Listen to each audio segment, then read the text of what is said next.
Kim Siang daripada sisi advisory atau Kang sisi 49. Hari ini kita punya tajuk ialah peranan dan tujuan insurans dan takaful dan apakah kesan dari sisi kewangan. Ya, apakah kesan kalau tidak ada rancangan dengan baik dengan kewangan. Ya, apa dia punya kesan? Peranan dan tujuan utama insurans takaful.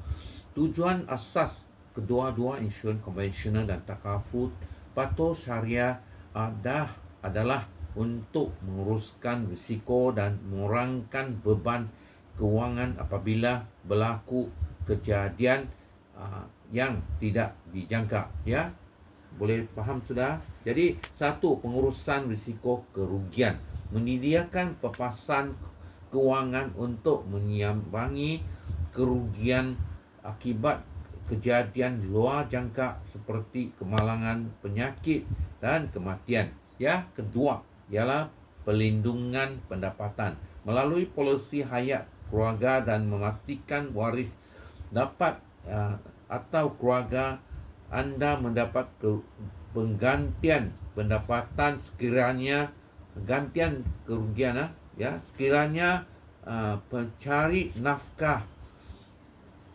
anda meninggal dunia atau hilang keupayaan. Ya, okey.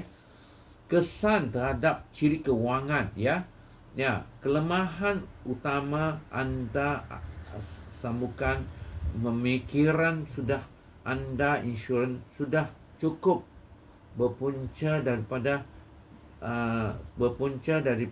tahap ciri kewangan yang rendah. Ya, memahami pengurusan risiko. Ya.